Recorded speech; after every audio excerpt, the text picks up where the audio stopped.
अस्सलाम वालेकुम। उम्मीद करती हूँ कि आप लोग सब खैरियत से होंगे। मेरा नाम डॉक्टर मोमना है। आज की इस वीडियो में हम एक बहुत ही इम्पोर्टेंट टॉपिक के बारे में बात करेंगे। अक्सर फीमेल्स, ख़ास तौर पे यंग फीमेल्स ये कंप्लेन करती हैं कि उनको माहवारी के दौरान पीरियड्स के फर्स्ट एंड सेकेंड डे पे बहुत ज़्यादा लोअर एब्डोमेन यानी पेट के निचले हिस्से में शदीद दर्द होता है, जो कि उनकी पीछे कमर तक जा रहा होता है और उनकी टांगों के ऊपर वाले हिस्से तक उनको शदीद दर्द होती है अपने पीरियड्स के पहले और दूसरे दिन में। ये क्यों होता है और इसका इलाज क्या है, ये सब कुछ बताऊंगी मैं आपको आज की इस वीडियो में। सबसे पहले मैं आपको ये बात बता दूं कि पेन ड्यूरिंग पीरियड्स, इस कंडीशन को मेडिकल टर्म में डिस्मेनोरिया कहा जाता है। अमूमन 80 to 90% फीमेल इस कंडीशन को सफ़र कर रही होती हैं कि उनको अपनी माहवारी के पहले और दूसरे दिन पेट के निचले हिस्से में शदीद दर्द होता है।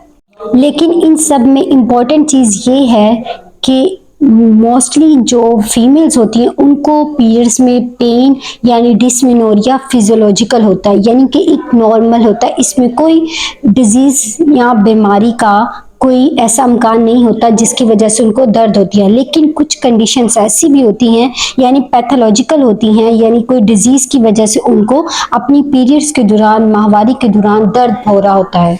अब ये जो फिजियोलॉजिकल डिस्मेनोरिया होता है, अमूमी तौर पे इसकी कोई वजह नहीं होती। मोस्टली ये इस वजह से होता है कि जब पीरियड्स के दौरान, ख़ास तौर पे अब पीरियड्स माहवारी के पहले और दूसरे दिन ये दर्द होता है और ग्रेजुअली जैसे जैसे टाइम बढ़ता है तो ये आपकी जो पीरियड्स के फ्लो कम होने के साथ ये आपका दर्द भी ख़त्म हो जाता है। मोस्टली ये इस वजह से होता है कि जो बच्चेदानी का मुंह होता है वो सॉफ्ट हो जाता है, यानी वो नर्म हो जाता है माहवारी के दौरान, ताकि जो ब्लड का फ्लो है वो ठीक हो सके। उसकी वजह से दर्द होता है, यानी कि माहवारी में डिस्मेनोरिया जैसी कंप्लेन होती है पेशेंट्स को।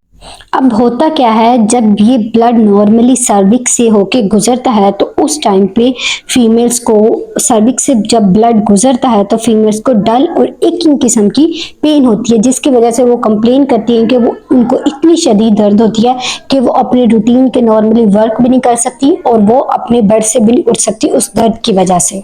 अब ऐसी फीमेल्स जिनको ये दर्द हद से ज़्यादा बढ़ जाता है तो उनको चाहिए अपने डॉक्टर से, अपने गायनेकोलॉजिस्ट से जल्द अज जल्द कंसल्ट करें, क्योंकि आपके जो गायनेकोलॉजिस्ट हैं वो इस बात को रूल आउट करेंगे कि आपको ये दर्द फिजियोलॉजिकल है यानी नॉर्मल है या कोई पैथोलॉजिकल इशू चल रहा है आपकी बॉडी में जिसकी वजह से आपको ये दर्द फील हो रही है। अब मैं आपको बताती हूँ ये जो फिजियोलॉजिकल डिस्मेनोरिया होता है इसका इलाज क्या होता है।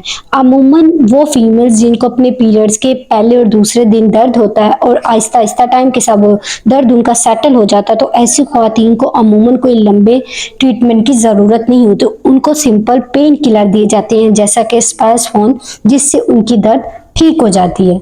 अब ऐसी ख्वातीन जिनको पीरियड्स के दौरान पेन जो होता है डिस्मेनोरिया, यानी वो किसी पैथोलॉजिकल रीज़न की वजह से हो रहा है या कोई ऐसी उनकी बॉडी में डिजीज़ चल रही है जिसकी वजह से उनको माहवारी के दौरान शदीद दर्द का सामना करना पड़ रहा है, तो उसकी वजूहात क्या हो सकती हैं। उसमें सबसे पहले नंबर 1 पे हमारे पास आ जाती है एंडोमेट्रोसिस, यानी कि जो बच्चेदानी के अंदर झिल्ली होती है एंडोमेट्रियम, उसका प्रॉब्लम हो सकता है, या फिर फाइब्रॉइड हो सकता है, या फिर कोई पॉलिप हो सकता है बच्चेदानी के अंदर जिसकी वजह से उनको दर्द हो रही है।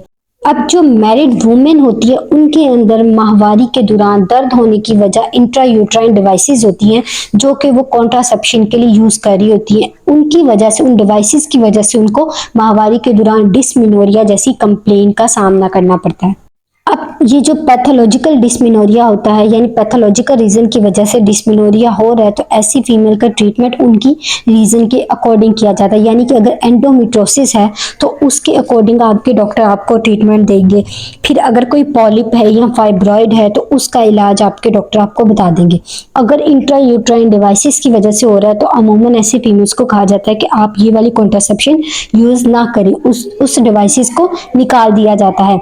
और वो फीमेल जिनके अंदर कोई वजह नहीं मिल रही होती डिस्मेनोरिया की, तो ऐसे फीमेल्स को प्राइमरी डिस्मेनोरिया यानी फिजियोलॉजिकल डिस्मेनोरिया की कैटेगरी में रखा जाता है। यानी कि उसको उनको नॉर्मल डिस्मेनोरिया कहा जाता है जो कि सिंपल पेन किलर से ट्रीट हो जाता है। अब हमारे जो ज़्यादातर फीमेल्स हैं उनको प्राइमरी यानी फिजियोलॉजिकल डिस्मेनोरिया का प्रॉब्लम पेश आता है। तो ऐसे फीमेल्स को यही कहा जाता है कि आप सिंपल पेन किलर लेकर घर में इसका ट्रीटमेंट कर सकती हैं, इसमें आपको परेशान होने की ज़रूरत नहीं है। अब कुछ फीमेल्स को ये देखा जाता है कि उनको सिंपल पेन किलर लेने से रिलीफ मिल जाता है, यानी दर्द से आराम आ जाता है। अब वो ख्वातीन जिनको बहुत ज़्यादा शदीद दर्द हो या उनको स्कूल या कॉलेज जाने में प्रॉब्लम हो, उसके साथ उनका दिल खराब हो रहा हो, मतली आ रही हो या उल्टी आ रही हो, तो या उनको जो अगर कोई वर्किंग वूमेन है और वो अपने काम पे ना जा सक रही हो, तो ऐसी फीमेल्स को चाहिए कि ज़रूर अपने डॉक्टर से कंसल्ट करें, ताकि आपका डॉक्टर आपकी कंप्लीट हिस्ट्री ले, आपका मुआयना करे और फिर जो आपकी बीमारी है उसको रूल आउट करके उसके अकॉर्डिंग आपका ट्रीटमेंट शुरू किया जाए। उम्मीद करती हूँ कि ये आज की वीडियो आपके लिए हेल्पफुल रही होगी। अगर इस वीडियो से रिलेटेड आपका कोई भी क्वेश्चन है तो आप मुझसे कमेंट सेक्शन में पूछ सकते हैं।